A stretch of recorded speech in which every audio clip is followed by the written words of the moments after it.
Well, good morning, my Galilee friends and family. This is Paula coming to you on another Friday after a very productive week and looking forward to the weekend, and I hope you are too.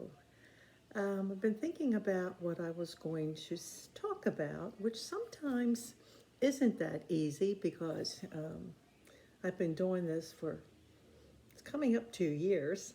And you always try to come up with something that makes sense and hits all people. And so always something happens in your life or you come across something and you think, that's something I could talk about. And so what I'm going to talk about is a complainer. No one really likes a complainer. We all know them and we all have complained. Maybe we complain too much. Have you ever thought about we complain about our jobs, about our kids, sometimes even our church, God forbid if something has changed, and it's negative and it gets, it just sort of corruptive. And no one really wants to be around a complainer. I know a friend that has just prayed and prayed, which probably shouldn't pray for a new cell phone, but anyway, she got it. Nothing but complaint, nothing.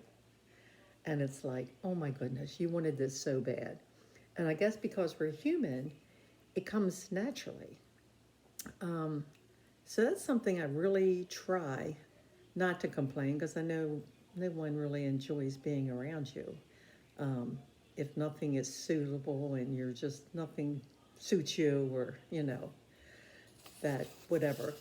And I'm thinking, well, no one has ever suffered and not complained like Jesus on the cross. Or look what Paul went through. Oh my goodness.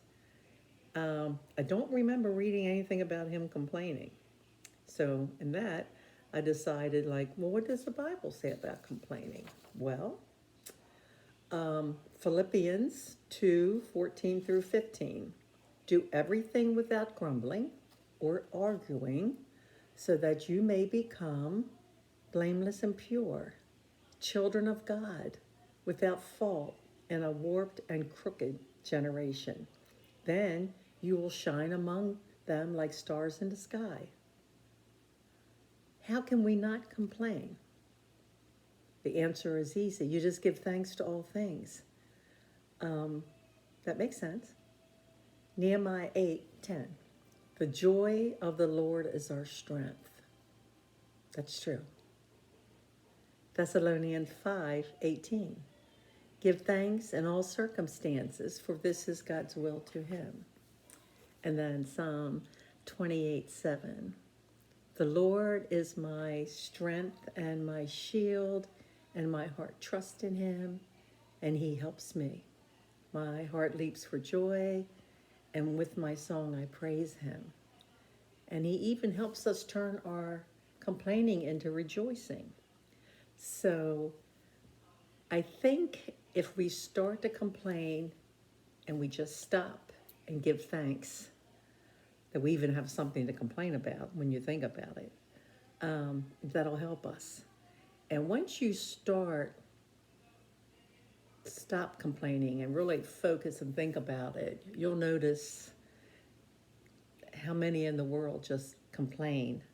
Um, and I was reading that if you're complaining, you're not moving forward, which makes sense. You're just stuck there. And Jesus doesn't want us to be stuck. He didn't go through all that for us to be stuck and then just complain about everything in the world without trying to do something about it. Um, so I find us just being with our church family, um, I know helps me and keeps me on the right track. Um, and our lectionary study on Wednesdays, which I missed last Wednesday, and I'm telling you, I really miss it. I know we go over the readings and you learn about the gospel and that I would have never understood like I do after Pastor Matt, but the discussions and everything, it's just, it's a wonderful time. So if you have time on Wednesdays at 10:30, I would definitely recommend it. But in saying that, what I'm really going to concentrate on this week, the focus, is not to complain or how much catch myself complaining. And when I do, I am going to give thanks to God. Because I'm thinking if you give thanks to God, it changes your whole mindset. You won't be complaining. So I hope you're with me on that, and we can start giving thanks instead of complaining. And so with that, I want to focus on that, and just for the coming week, pray for our congregation and Pastor Matt and his family, and our preschool, which is doing absolutely wonderful. And Pastor Matt and Rachel, they have really got a busy time coming up this spring. They got their oldest son graduating from college and their youngest son graduated from high school. Exciting and a lot of, I'm sure, mixed emotions. So with that, please try to focus on not complaining and giving thanks. And if you're having problems with that, like I always say, look up. Until next time, bye.